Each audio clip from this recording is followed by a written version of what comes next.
Welcome back to the Gentleman's Club, kinda live. Don't think anybody will be joining this one live today. Would have liked to do this a little later in the day with some other hosts, but I feel like shit.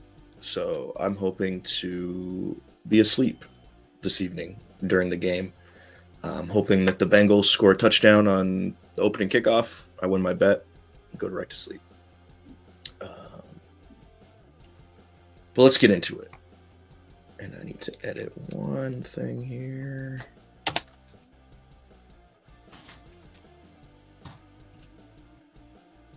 Okay. So we'll get into our week 3 recap, and big shouts to Brian Hastert on alerting me to the fact that Fantasy Pros breaks down all the shit that we talk about every week. So this is pretty cool. We'll start going through this every week. It's free if you want to take a look at it yourself. Just create a Fantasy Pros account and link our league to it. I didn't have to do the premium. I think there's extra features for the premium, but I haven't run into anything yet that would need the premium for it. So it does some. It's called the post game under the league, and it breaks down week by week all these different awards and things. We can do the standings. We have like the all play, where we used to, a couple years ago, we had a website we could go to that would show like if you played everyone every week, what your true record would be. So we have that available in here, which is really cool. So we'll take a look at all this shit every week. But I got the high score award this week with 126 points. Thank God. Desperate for a win after starting 0-2. Brian was bottom of the pile. So he only scored 83 points, which was the lowest score of the season so far, apparently. We'll double check that. I thought there was something lower, but that might be true. So bad week for Brian. Good thing that he found this week, so we could call that out. Thank you, Brian, for that. Biggest blowout was me, 42 points. Okay, so Dustin had 84. That's why I was thinking he had a pretty low score. So Brian just had the worst score of the season. Dustin's second worst score of the season. Wouldn't have mattered for either one of us because I think I scored the most points of anyone, and Dustin was a point from scoring least of anyone. So unless Brian played Dustin, that was the only way Dustin was getting a win. This week, lucky break. So this would be kind of the A to W award. Is that what we call it now? Snagged a victory is what we call it. Brady only beat 3 other people, but one of those people had to only outscored 3 other people, and one of those people happened to be the team that he played, which we'll talk about in our recap. I believe this is Mitch's avatar. Yeah, Serenity Now. This is the Hastert luck. So not so lucky. Would have beaten 7 other teams had the matchups been different, but didn't play me. So whoever he played was the other team that outscored him. Penny's Fornications. I was Dylan. Big weeks by Dylan and I after starting 0-2. Definitely needed that. Take a bow again. Got a 99.4 accuracy score, so I think it looks at your bench. So this is kind of similar to the congrats you. I guess it wouldn't really be congrats you played yourself. It's kind of the opposite of that. So who made a great team moves this week, and that was me. Most of my bench players are backups, so not too difficult for me to do that. Burrow must have outscored Tua is how I got 99% accurate on that. And then waiver wire gems. This would be like pickup of the week. Tip your cap to A-Ray, who scooped up the Dallas Cowboys defense, and it helped him secure a win this week. So that's pretty cool that it does that week by week. Let's take a peek at season to date. And I don't know what these points are. Like, I know Eric scored a lot, but he didn't score 400 points in a week. And then 299 is the lowest. So I don't know if that's like adding. It might be the season total, I guess, of that. I guess that, okay. not super analytical with those. The biggest blowout is Brian over Dustin, 66 points. Check back and see if that holds up all season. That is quite a bit. 183. Don't think anybody's going to be beating that at any week this week. It's definitely caught lightning in a bottle in week 2 for Eric. Lowest score of the season was this week with Brian. So not just the lowest score of the week, but lowest score all year. The worst, or I guess this would be the best snagging a victory. Brady is 2-1, but has only won 37% of those overall matchups. So had the matchups been different, he could have his record flipped. So that could prove to flip his record, I guess, in a couple weeks. Kind of the exact opposite for me. I've won 55% of my matchups, but started the season 1-2. And a lot of that's because I had the high score this week, so that kind of skews it a little bit, only having 3 weeks of data in here, but still interesting.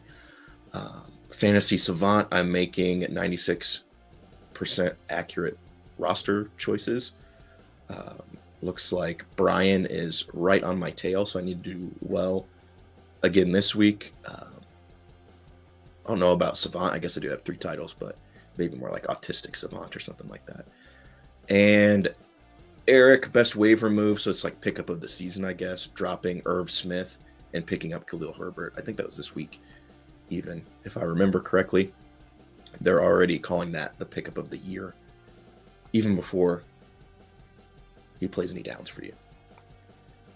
But these all-play standings, I really like these. I kind of annoyed me that website broke the last couple of years and hasn't been working for us, but I'm kind of middle in the pack myself, but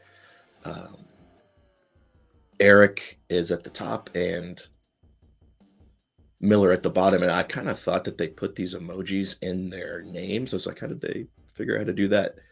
Because a clown does make sense with Sanders for president for Miller, and a crown for Eric since he just won, but I believe that is because he is in first and Miller is in last in these standings. Pretty even. So Eric's got 17 overall wins. I've Caleb, A-Ray at 16, Brian and myself at 15, Dylan and Mitch at 14. So that's 7 people within 3 wins of each other. So that's kind of interesting.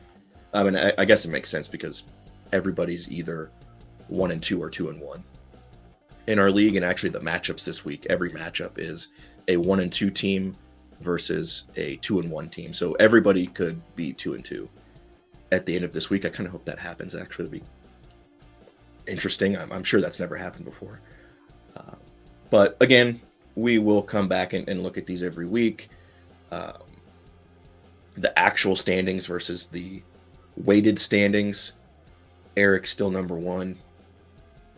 Miller still at 10th, but the rest of them are shuffled quite a bit.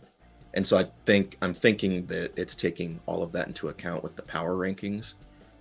I'm wondering if it's a little skewed towards the most recent week because Dylan and myself were the top 2 scorers this week.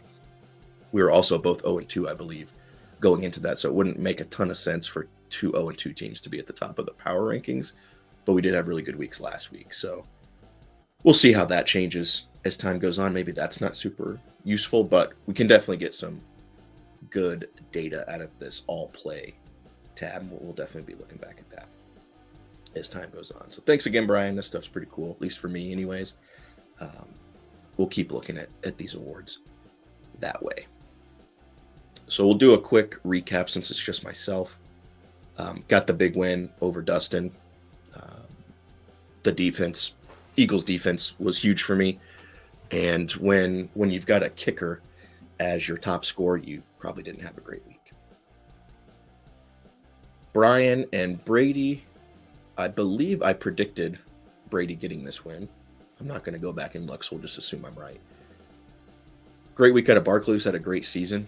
I think we all made a little money off that touchdown that he had, which was cool.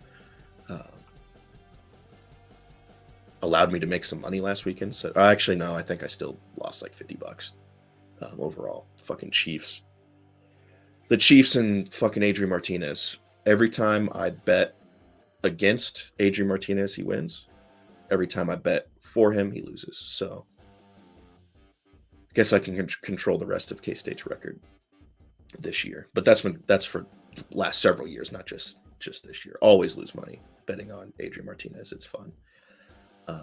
But congrats to them. Fuck you. On to the next one. This is not a college football show, although it could be if KU keeps winning. Close one here with A-Ray and Miller. Really sucks for Miller because he would not be in last place if he just got a couple more points this week. Hollywood Brown had a good week. That's good to see. I'm not sure how well he's been doing this year. Nice week out of Singletary and Cooper as well. So not a terrible week for Miller. Must have had a couple guys not come through for him.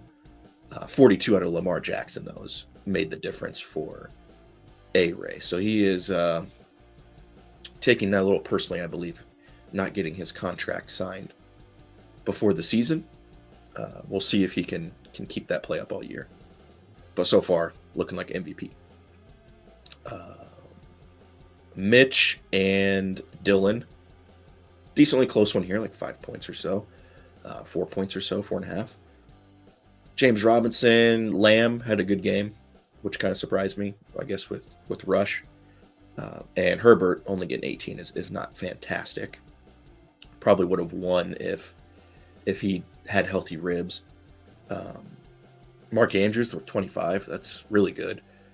Only 16 out of Kyler, which isn't great. He got outscored by Hollywood Brown. Don't see that happen too terribly often. And Christian Kirk was 16. So solid week for Dylan, but Mark Andrews pushed him over the top.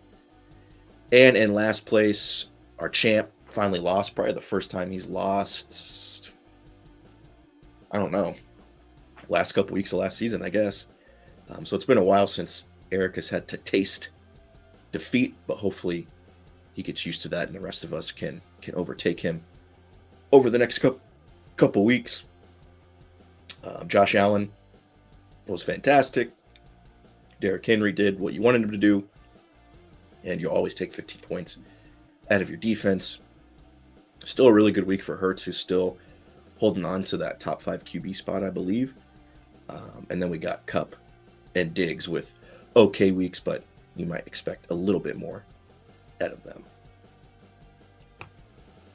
So Eric went from scoring like 180 to 2 weeks later just scoring 80. So these things can change fast. Let's get into the week 4 preview. So we'll start with myself and A-Ray. Again, every matchup is 1-2 versus 2-1. Looks like it's heavily leaning towards me, but I do have quite a few Qs on here. If those guys play and play the whole game, I feel good about myself. If any one of those guys does not play, I will lose. So simple as that. It's kind of too late in the game for me to pick anybody up good. Struggled with running backs anyways, being able to put 2 out there. So if I lose one, I don't have a great replacement for him. So it'll probably come down to that. I'm assuming these guys are going to be okay. So I will take myself in a close win this week. Helps that Lamar's going against Buffalo. So hopefully that can slow him down a bit. But I do like Joe Burrow tonight against the Dolphins. I think he will have a good game, just like last week. Next up, Brian and Mitch. 7-point difference between these two. Leaning a little bit towards Brian. He's got Mahomes against Tampa Bay. I think they did finally say that game is going to be in Tampa Bay on Sunday night. Mixon tonight against the Dolphins. They got a decent defense, but you got Harris against the Jets. Not bad matchups for Brian. Let's see what Mitch has got. Herbert against Houston. That'll make his ribs feel better. Robinson against the Eagles might be tough. CD should do well against Washington got Kelsey on Sunday night. Evans is back, apparently. Not bad matchups for Mitch either. I'm going to take Mitch in a close win in this one, get a slight upset over Brian this week. Next up, we got Miller and Caleb. Miller's got Tom Brady going against the Chiefs. If they play like they did that last week, that'll be a great week for him. Eckler against Houston. You don't hate to see that. Chargers D against Houston is a nice matchup. Josh Allen against Baltimore. Henry against the Colts. Might not be too bad. Jamal Williams was a good pickup. I think he will do well this week as well. Really like Drake London. I think he's a very good rookie wide receiver, or he has been so far this year. I think this one will be very, very close, closer than the line suggests, but Miller has not had very good luck recently. So because of that, I think Caleb will get a close win. Dylan and Eric. Dylan, after starting 0-2, very good week last week. Eric, after starting 2-0, a very bad week last week. Matchups, Murray against the Panthers, Fournette and Chiefs, Cook and Saints. I think Jamar will do well tonight. Let's see what Eric's got. Hurts against Jacksonville, although they've been pretty good. I feel like the Patriots always have a good defense. Montgomery against the Giants might be okay. I don't like Eric's matchups quite as much. Bills D against Baltimore. Probably going to put up some points, I would assume, in that one. I think that Dylan will win this one pretty easily. Big win by Dylan. Okay, it is a pretty big spread, so that makes sense. Big win by Dylan this week and pushing both of them to 2-2. But now we can get into our showdown of the week. We might as well play the clip.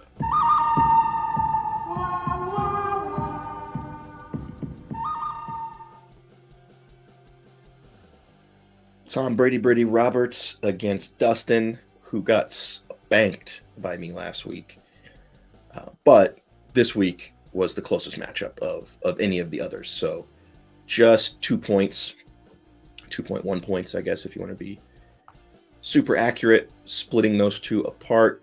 Pretty even on the ESPN projections. Let's dig into the matchups a little bit. So not a huge fan of Goff. I think he's been better this year, but Seattle's defense isn't that great. Barkley's been great. Patterson's been pretty good. Justin Jefferson is amazing. Kind of surprises me that he's 8th. I think he just didn't have a great game last week. Sutton against the Raiders might not be terrible. Conklin against Pittsburgh. Is he really the number 4 tight end? Okay. Jeff Wilson. Saw him do a little bit last week. Chiefs against Tom Brady Roberts. I hope that goes well for you. Some okay matchups for Brady. Let's see what Dustin has. Russell and Bustle Wilson. If you have not seen that TikTok of his weird-ass commercial over the Dark Knight, that was pretty funny. Whoever made that. Going against the Raiders, though, so that should be okay for him. Taylor against Tennessee. Doesn't really matter who he's against. Zeke did score a little touchdown, nice little touchdown last week. I feel like he only was in for a handful of plays, but I don't think the Redskins are all that good. Deontay Johnson against the Jets, maybe. McLaurin against Dallas. Got a nice little defensive matchup here with the Bucs against the Chiefs. Bucs do have a good defense, so I assume that's why he has them, and not being super down on the Chiefs. which I do think they'll bounce back this week after the very embarrassing loss. But,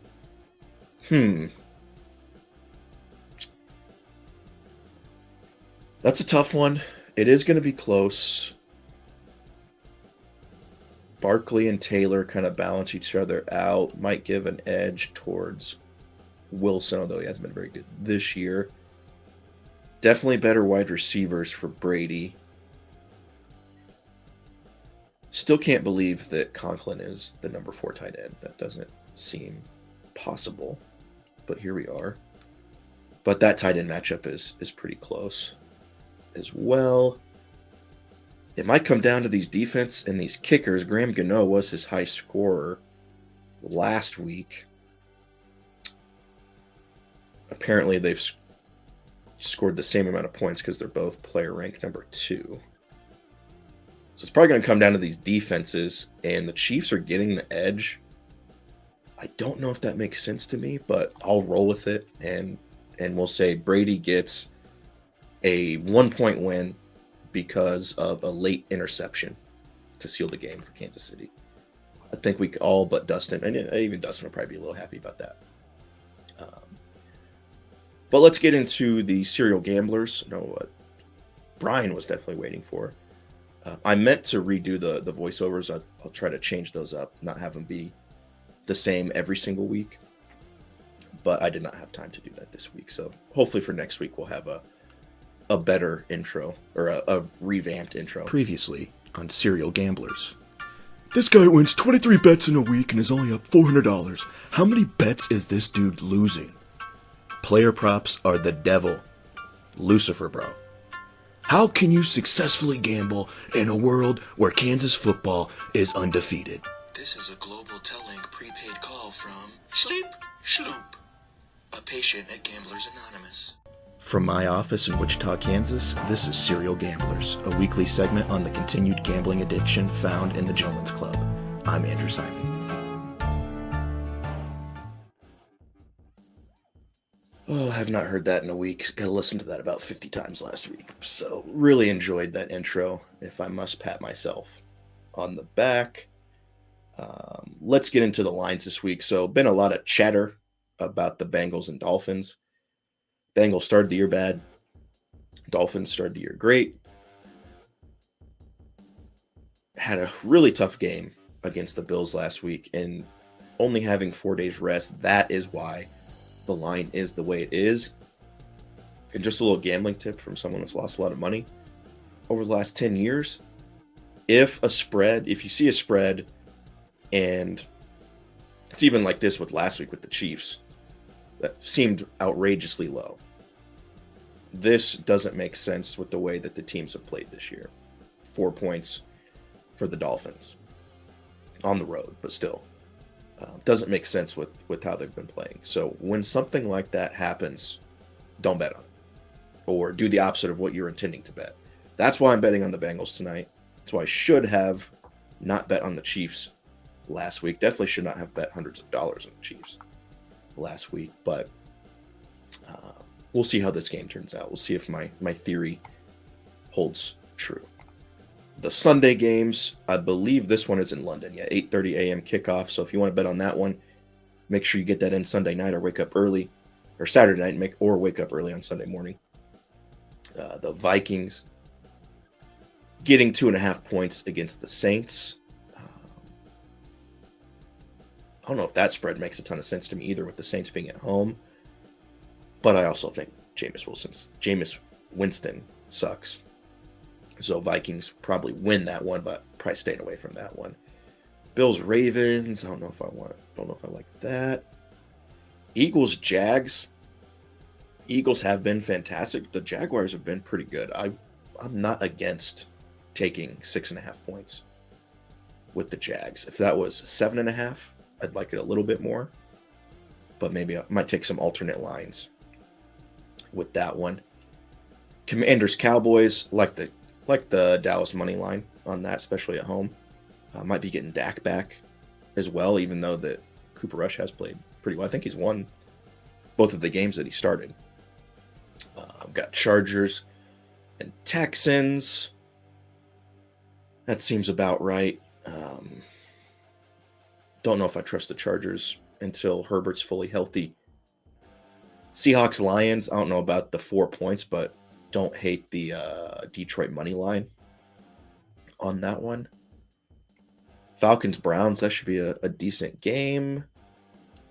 Don't hate the Browns there. Colts and Titans. Colts getting points after a big Chiefs win. If they weren't playing the shitty Titans, they'd probably lose, but I'll stay away from that one. Jets and Steelers, no thank you. Bears and Giants, no thanks. Cardinals Panthers. Cardinals have not been doing as good as everyone thought, so maybe that's why that's the way that it is. I guess since the Panthers are home, you're basically with the home field advantage of like 3 points. You're saying the Cardinals might be 1.5 points better than them, straight up. Guess that makes sense. I don't hate the Cardinals money line on that one if that stays the way that it is. Packers Patriots, that's a big spread. I don't know if. Oh, that's right. What's his face? Daniel Jones. I think that's his name. The white quarterback for the Patriots.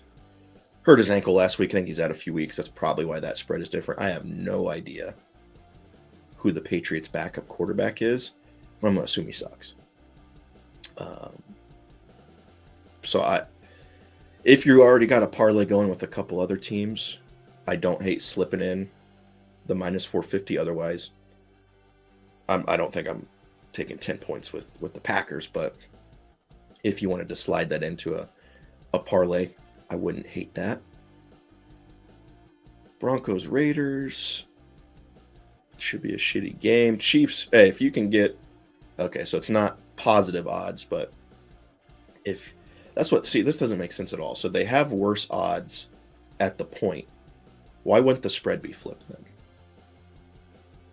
If you have to pay an extra 10% on the Chiefs to make the same amount of money, why are they +1? That doesn't make any sense to me. I'm assuming that will change soon. But I don't think the Chiefs are going to lose back-to-back weeks, although the Buccaneers do have a good defense. So I feel like losing some more money on the Chiefs. It's nice that that's a Sunday night game. Probably not going to throw that in with anything else after last week. Be a little more conservative on that, but I will definitely be betting on the Chiefs in that game, at least. Might do a little. Probably won't do a single game parlay.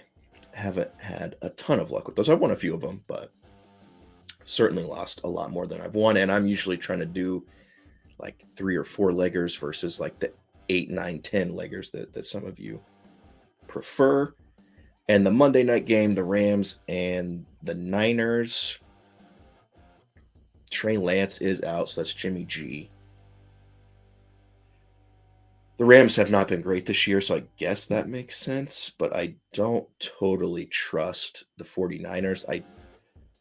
I'm going to say I'm not going to bet on this, but we know it's a Monday night game, so we're 100% betting on this, especially if we're chasing after a rough Sunday. I don't know. I don't feel great either side of that. Let's get back to this week. Nope, that's still went way too fucking far. There we go. Rams and Niners.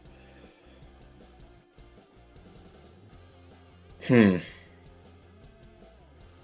is tough. We'll have to talk about that in the group me. I really am torn on that one. I'm probably leaning 49ers, but we'll see if this spread gets a little bigger. Might take the Rams, but probably will take the Niners money line on that.